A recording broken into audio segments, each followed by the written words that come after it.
Hello everybody! I frankly was astonished when I discovered that Mr. Paladin, that I'm sure you know, has left TF2 forever. I understand what he thinks, but if that even matters, rejoice, my channel won't leave TF2 until any other game offers 9 class countering another 9 class made by robots, that is Mans vs Machine, and as far as I know, nothing in the horizon is coming, for that matter. And now, let's back on topic. The Nito update of Valve was announced, and a lot of bugs as well. Item servers down as crazy. And all this considered, back on topic, this video is made to review the changes, the balance and game changes of the latest update of Valve, in the sense of what they affect MvM, from your weapon standpoint, or from what the robots are going to carry from now on. So those are the balances. The first part is blah blah blah, it's not worth taking any attention for us. Fast times, who cares? And bug fixes sees some MvM bugs finally covered. And this thanks to ZigZagV, a guy that I hosted some footage in this channel already in the past, because I consider he being the most talented person in the community who knows how MvM actually works. Maybe even better than Valve, and that explains why he was the one that reported those bugs to Valve and fixed them already. And then there are performance increase for flamethrower particles in MvM, or for zombies, so delightful for who play Caliginous Caber, I say. And then there are some map changes, but this part doesn't affect in any way MvM maps. And then the game balanced weapons. So, the Soda Popper was nerfed, because before you could run without even aiming or firing at all and gaining the jumping hype. Now you can't, you must dish out some damage, and only after that you can start jumping like crazy. Not that it's that difficult to fire in a bunch of robots and gain this hype, something to take care of after this change, and you'll see in a footage in a minute.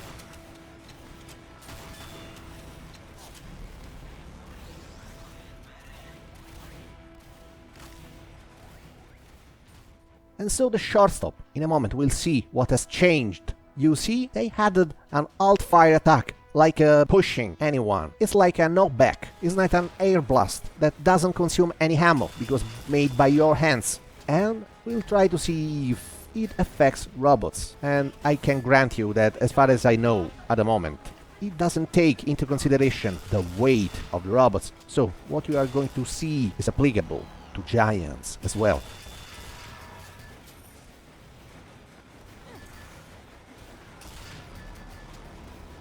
They remove the pushback vulnerability, but remove also the healing bonus, so this weapon isn't anymore the bad choice for money scouts.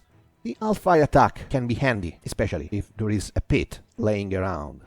And then another particular weapon that someone used to consider viable for MvM, I do not, was the Writer's Bison, that at the moment is pretty damn nerfed to oblivion, because any enemy that would walk away from you is stopped being repeatedly hit by this particle, and in the end this means less damage per shot.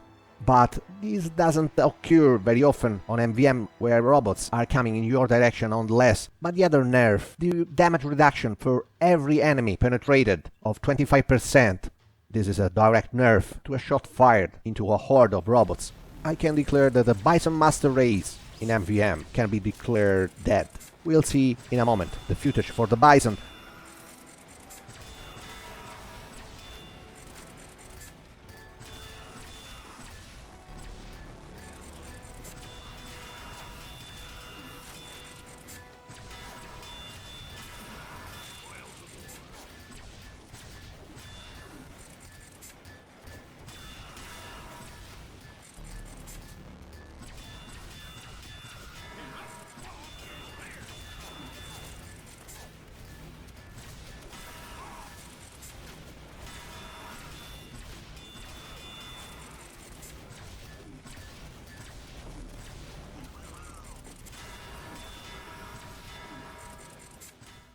And then the cozy camper, the professional snipers, would like to equip to counter the giants spamming you from afar. And the fact that the flinch resistance now applies only at full charge totally denies any usability of this weapon, because as far as I know, you rarely wait full charge for headshotting in MvM. You better spam explosive headshot one after the other and take down a massive amount of robots per second. And the Seedling Sleeper. This is something worth considering now, because even in the past it was able to headshot in the sense that the explosive headshot upgrade granted the explosive headshot damage applied to all around, and if now you add the Jorati effect in a radius around the headshotted robot, I can see the explosive headshot damage increased by a good 35%. That's the mini-crit multiplier. So it can be handy. You can dish out a lot of damage to the forefront headshot enemy, but you can deal a massive damage around. And an awesome discovery is that if you buy the Jorati's glowing upgrade, it affects also the Jorati from the Seedling Sleeper, all within a radius. It means that even if you are not using the explosive headshot, you will slow down anything around the headshotted robot or the full charged body shot. As to that, you can buy the explosive headshot and you'll deal mini-crit damage all around those load robots. Pretty neat, I would say. And the fact that you can extinguish teammates is not really a problem in MvM, because there aren't a lot of Pyro's hordes, but it can be something not to throw in the water closet. And then the heavy. The resistances that the Brass Piece and Natasha offered and were slightly beneficial for the standing still heavies now works only on spoon up, and above all only when your health is less than 50%, so with the HP on kill applied I wouldn't think it would happen very often. And the Huolong Eater, it adds now a 10% damage reduction, and that's a nerf, because you can only increase your damage to burning players, but unless you are playing together with a Pyro teammate that enlightens flames all your enemies, you won't do that much. Only if you have a Pyro, could be handy in a team of friends, but not else. And finally the Spy, with their max speed increase, nothing to call home about, but better than nothing. Be aware that the Robo Spy apply the same treatment, and the Enforcer that pierce any resistance could be a problem if Valve ever equip Enforcers to their support Spies robots, because they would pass the resistances of your upgrades, dealing 100% damage. But as far as I know, they aren't in the current missions. And about the Pyro, all flamethrowers now reduce the healing of a medic, and that can be handy for Pyro mains in MvM, but it is a buff against quick fix medics, not for Uber medics, because they would pop nonetheless, even faster, because their patient would suffer your damage sooner than later. About the medic treatment, the fact that now all medicans can run at the same speed of the fastest heal target is a nice thing, something that nerfs the quick fix, I would say. This could be something problematic in future missions of MvM, where scouts could be paired with Uber medics instead of quick fix. And the fact that the quick fix Uber charge rate is reduced isn't a good thing for whom, like me, who loves its quick fix, but in the end, the quick fix main reason is the faster healing rate, not the Uber charge rate, and that is not affected at all. Then for the Demoman, I see a buff for the Iron Bomber, because it reacts quickly.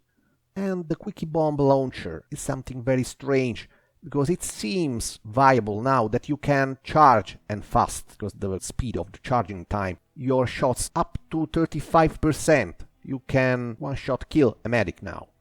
But the problem is the clip sights, because against a Sticky Bomb Launcher that have 8 stickies, you will run with only 4. I don't see this weapon being useful against a 14 bombs being placed like the Scottish Resistance. Happy if you prove me wrong with some examples. And then the engineering work. Now the teleporters cost a lot less, but teleporters are hardly being built and rebuilt in MvM. They stay almost forever up, so it's not a thing affecting MvM at all, in my opinion. The Widowmaker has a damage increased of 10%, that doesn't feel bad if your sentry is attacking the same target. I see this useful against a giant, your sentry and you that deal some more damage. But the Rescue Ranger isn't touched as the best MvM weapon, still. And the Eureka effect, yes, is less garbage, But the fact that teleporters cost only 25 metal isn't a thing worthful noting in MvM, because what I've said, teleporters are up all the time, hardly being under a threat. And for the short circuit and the Bison, they reworked here and there the figures, but I haven't tested yet to say if they can be declared anything better than before. So, to summarize, these weapons with the footage are the one that got more changes in regard to MvM playing. All that said, we all do hope that one update in the future, that not being the heavy or pyro update that we all are fighting for, will finally address some new content for MvM. The fact that Valve is secretly having some assets for possible MvM updates, for example the siren sound that 6xv found in the Meteor Match update, let us hope for the best. So, what you consider the most changing game balances of Meteor Match update about MvM? Do you agree with what I have found? Let me know in the comments. I hope you enjoyed. And thanks for watching.